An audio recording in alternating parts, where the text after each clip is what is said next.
క్రైస్తవుల మీద దాడి చేయాలంటే మతోన్మాదులకు ప్యాంట్లు తడిసిపోయే పరిస్థితి పుట్టించడానికి వాళ్ళ కంకణం కట్టుకున్నది రాష్ట్రీయ క్రైస్తవ పరిషత్. నేను ఒప్పుకోను.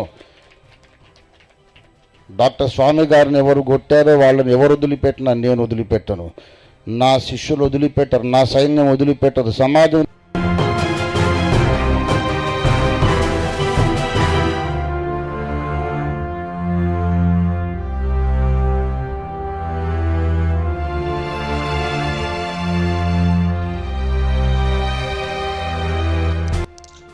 అందరికి ప్రైజ్ ది లార్డ్. నా పేరు reverend doctor K Ronald John, Telangana Christian JAC state chairman.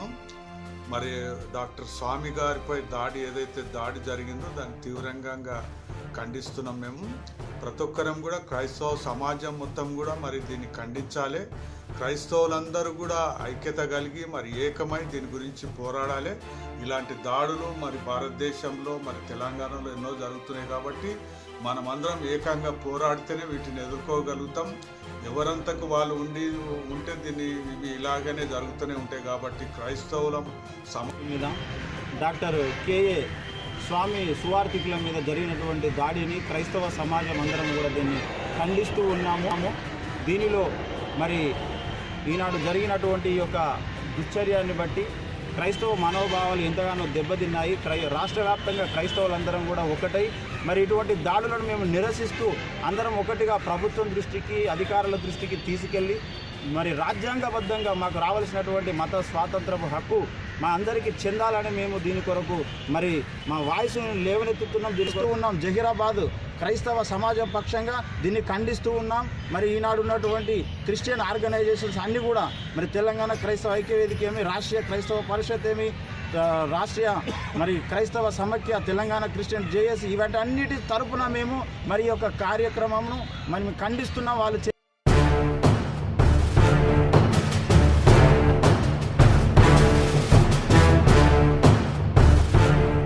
యేసుక్రీస్తు నామములో నా తోటి సహోదర సోదరులకు, తెలంగాణ క్రైస్తవ బిడ్డలందరికీ ప్రభువైన యేసుక్రీస్తు నామములో వందనాలు చెల్లిస్తున్నాం. ప్రియమైన దేవుని బిడ్డలారా, నిన్నటి దినమున మన తోటి సహోదరుడు పాస్టర్ స్వామి గారు దేవుని సువార్తను ప్రకటిస్తున్నప్పుడు కొంతమంది మతోన్మాదులు అతనిపై దాడి చేసి గాయపరిచినారు. ఆ దాడిని క్రైస్తవ లోకముగా తెలంగాణ క్రైస్తవ ఐక్యవేదిక తరపున మేము దాన్ని ఖండిస్తున్నాం.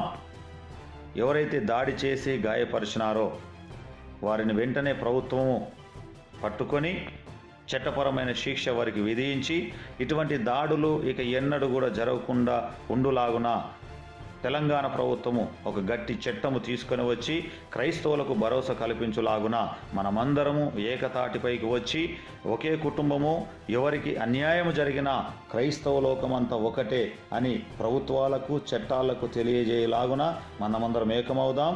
దాని కొరకు మనమందరం సిద్ధపడదాం. దేవుడు పాస్టర్ స్వామి గారికి మంచి ఆరోగ్యం ఇచ్చి మనందరిని ఏకపరిచి ఇటువంటిది ఇక ఎన్నడూ తెలంగాణ రాష్ట్రంలో పునరుద్ధరణ కాకుండా మనమందరం ఏకమై ప్రభు రాకడ వరకు దేవుని సువార్తను ప్రకటిద్దాం. దేవుడు మనలందరూ దీవించి ఆశీర్వదించును గాక. ఆమేన్. స్నేహితులారా, ప్రత్యేకంగా డాక్టర్ కె స్వామి గారి యొక్క దాడిని ఈ గ్రేట్ హైదరాబాద్ పాస్టర్లు, స్వార్థికులు, దైవజనులు, ప్రభుత్వ ఉద్యోగులు, క్రైస్తవులు ముఖ్యంగా ఈ దాడిని ఖండిస్తున్నాం.